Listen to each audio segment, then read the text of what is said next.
Okay, so we've come out today to have a look at bud burst, because it's a really exciting time of year at the moment, and something really interesting to look at least at this moment we've got the opportunity to examine this a little bit more closely. And this is an ash tree we're looking at here, and you can see the flowers, the female flowers of the ash tree here. And here you can see just bursting out of the black leaf scales, the leaves just beginning to burst. It's a bit different to the one over here. It hasn't started to burst yet. But ash trees, really noticeable the way that their branches grow up like this and having these black buds. So bud burst is really something that we can look more closely at and write down and note the date that this is taking place on different species, and then send these dates in. And this has been done for hundreds of years, and it's something that we refer to as phenology.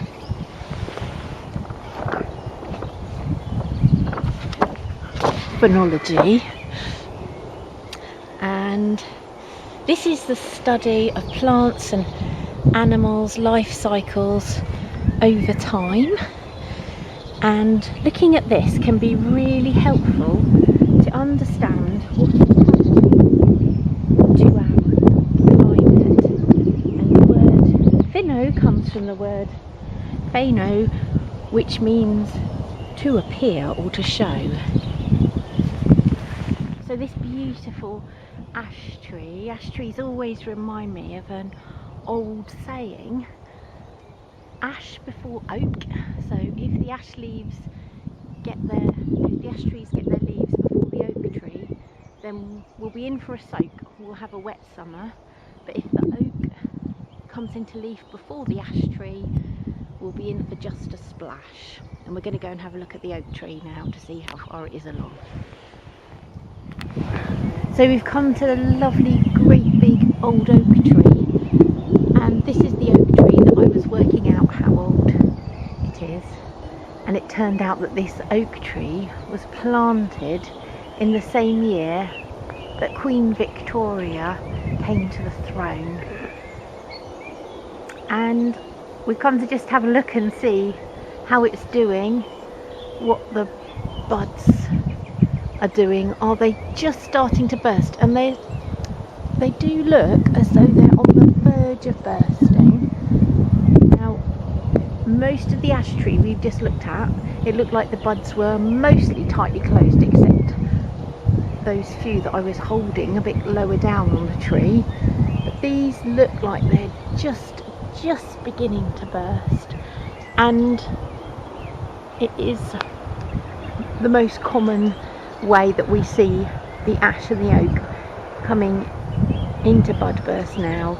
It's very usually the oak tree, and I think you have to go back to something like the 18th century before you find records where the ash tree was able to beat the oak tree into leaf, and that's to do with our climate nowadays.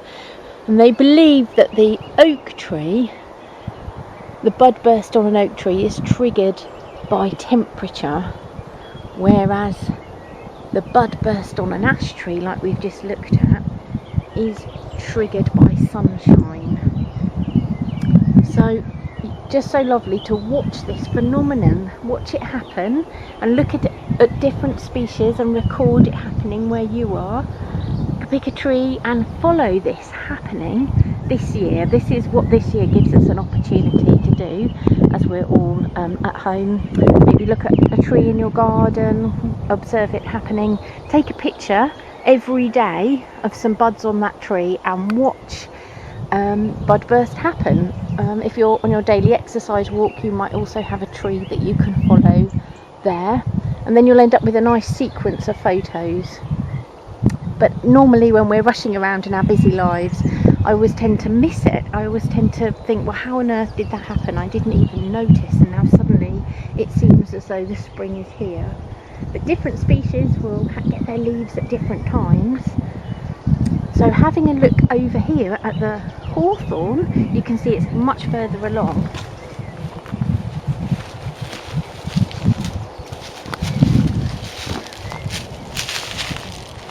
Having a look at the hawthorn, so it's got some of the old haws from last year. But what's amazed me in the space of the last half a week is all of the leaves have burst out, and you can see the may blossom there ready to flower. So it's almost got its leaves and its flower buds in the space of just over a week.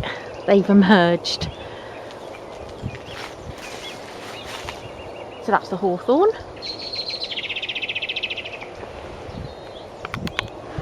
So you see the great big trunk here.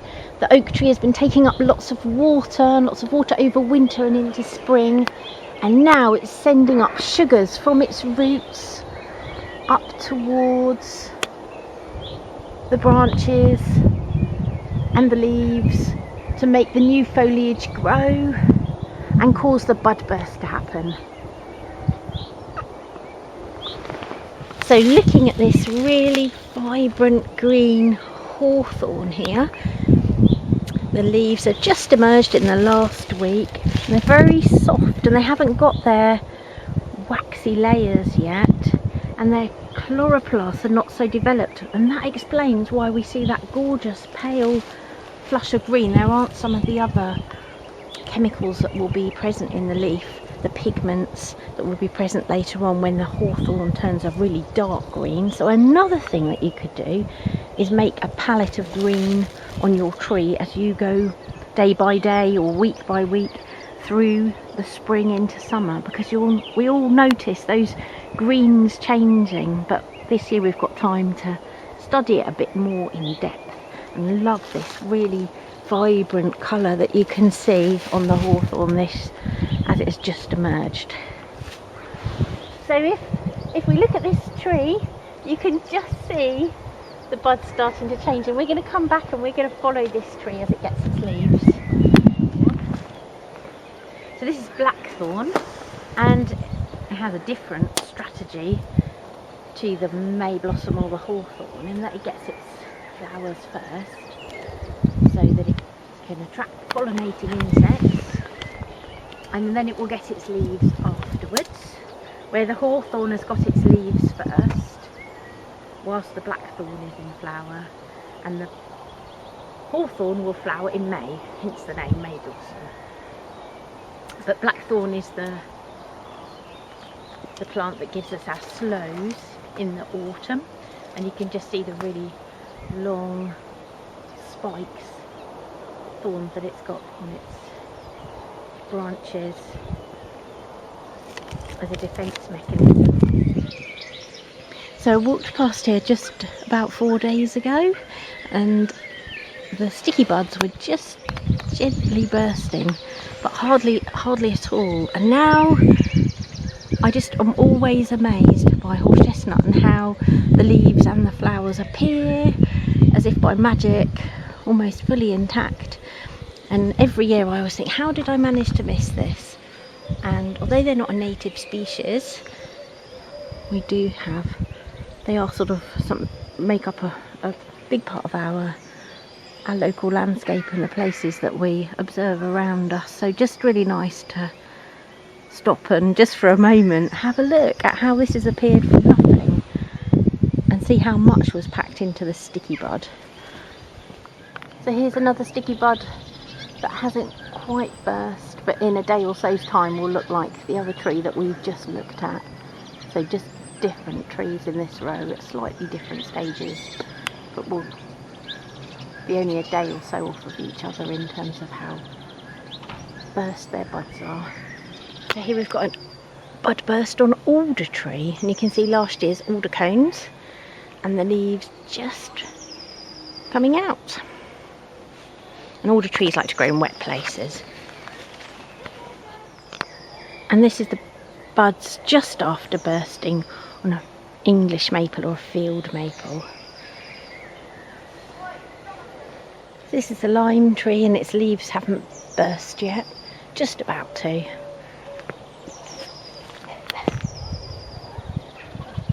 And here we go, we've got a birch tree here with bud burst just happening.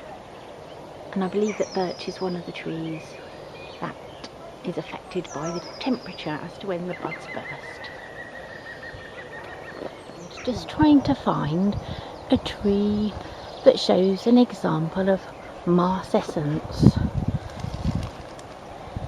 And marcescence is where a tree holds on to last year's foliage or other elements and uses this as a protection against browsing. So this is something that's seen in younger oak trees, so we didn't see it on the oak tree that we looked at earlier because that's a huge old oak tree and is safe, the branches are safe from browsing animals. But when an oak tree is younger, it could be browsed by deer, so it retains last year's leaves so that it makes the branches more unpalatable to browsing creatures like deer.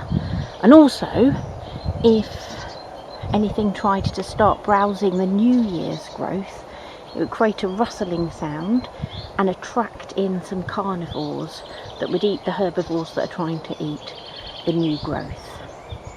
We think this is why they retain their old leaves. So there are different things for you to go away and do this spring. Follow the emergence of butterflies when you see the bud burst on different species of trees. When you see your first swallows or your first swifts arriving, record these dates. There are websites online that you can send these sightings to. Also, don't forget the Wildlife at Home project, where you can send all your sightings to the Wildlife Trust for Beds, Cams and Northants. And yes, use your nature journals to track what's happening around you, what's changing, what's arriving, and undertake a bit of phenology. Track the changes in the green foliage and get involved and immersed in what's around you.